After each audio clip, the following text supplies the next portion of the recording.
अस्सलामु अलैकुम वरहमतुल्लाहि वबरकातुहू। क्या आपने कभी सोचा है कि ज़िंदगी के कुछ लम्हे ऐसे क्यों होते हैं जहां हर दरवाज़ा बंद नज़र आता है, हर तदबीर नाकाम महसूस होती है, हर उम्मीद धीमी पड़ जाती है और दिल सिर्फ एक ही सवाल करता है, या अल्लाह अब क्या होगा। फिर अचानक सब कुछ बदलना शुरू हो जाता है, एक नया रास्ता खुल जाता है, दिल को सुकून मिलने लगता है और मुश्किल आसान नज़र आने लगती है। इंसान हैरान रह जाता है कि ये मदद आई कहाँ से। हकीकत ये है कि ये सिर्फ इत्तेफाक नहीं होता, ये अल्लाह ताला की वो खामोश रहमत होती है जो उसके मुखलिस बंदों को उस वक्त मिलती है जब वो सबसे ज़्यादा टूट चुके होते हैं। अल्लाह ताला कुरान करीम में इरशाद फरमाता है, और जो अल्लाह से डर रखता है अल्लाह उसके लिए निकलने का रास्ता पैदा कर देता है और उसे वहाँ से रिज़्क अता फरमाता है जहाँ से उसका गुमान भी नहीं होता। ये आयत हमें यकीन दिलाती है कि अल्लाह की रहमत कभी देर नहीं करती। वो उस वक्त आती है जब उसका बंदा उसकी सबसे ज़्यादा ज़रूरत महसूस करता है।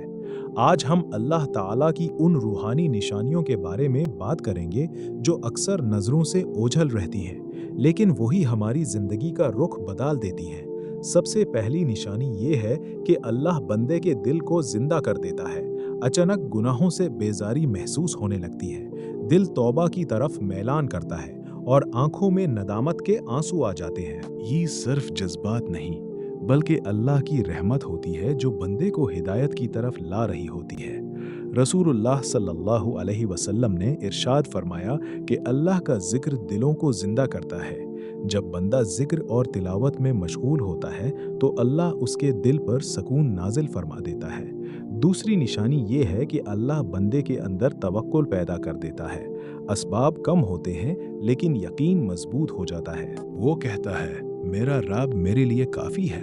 फिर अल्लाह उसके लिए ऐसे रास्ते खोल देता है जिनका उसने कभी तसव्वुर भी नहीं किया होता। हज़रत इब्राहीम एस का वाक़या हमें यही दर्स देता है। जब ज़ाहिरी असबाब ख़त्म हो गए और हर तरफ आग थी, तब अल्लाह ने हुक्म दिया, ए आग, इब्राहीम के लिए ठंडी और सलामती वाली हो जा। जहाँ इंसानी कुव्वत ख़त्म होती है वहीं अल्लाह की कुदरत अपना जलवा दिखाती है। तीसरी निशानी ये है कि अल्लाह हमारी ज़िंदगी में सही लोग भेज देता है। कभी किसी बुजुर्ग की नसीहत, कभी किसी दोस्त की एक बात और कभी किसी अजनबी की मुस्कुराहट भी अल्लाह की तरफ से रहमत बन जाती है। रसूलुल्लाह सल्लल्लाहु अलैहि वसल्लम ने फरमाया, तुम में बेहतरीन वो है जो लोगों के लिए सबसे ज़्यादा फ़ायदेमंद हो।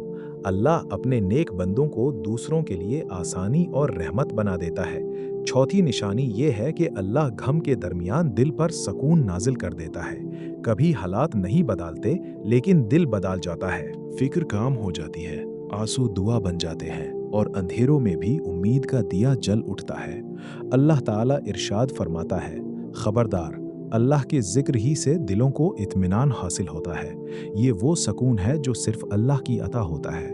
पांचवी और अजीम रहमत ये है कि अल्लाह बंदे को हिदायत और बेहतरीन फैसले की तौफीक अता फरमाता है। कभी वो किसी गलत रास्ते से बच जाता है और बाद में समझता है कि जिस चीज़ को वो नुकसान समझ रहा था उसी में उसकी भलाई पोशीदा थी। इसीलिए हर मोमिन को हर हाल में अपने रब पर हुस्न ज़न रखना चाहिए।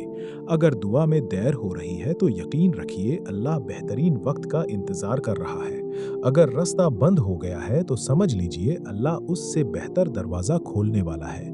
याद रखिए अल्लाह ताला कभी अपने बंदों को तन्हा नहीं छोड़ता। उसकी रहमत कभी रुकती नहीं, उसकी हिकमत कभी गलत नहीं होती और उसकी मदद बिल्कुल उस लम्हे आती है जब बंदा उस पर मुकम्मल भरोसा कर लेता है। अल्लाह ताला से दुआ है कि वो हमारे दिलों को अपने जिक्र से रोशन फरमाए, हमें सब्र, तवक्कुल और हिदायत अता फरमाए और हमें अपनी रहमत और गायबी मदद का मुस्तहिक बना दे। आमीन या रब्बल आलमीन।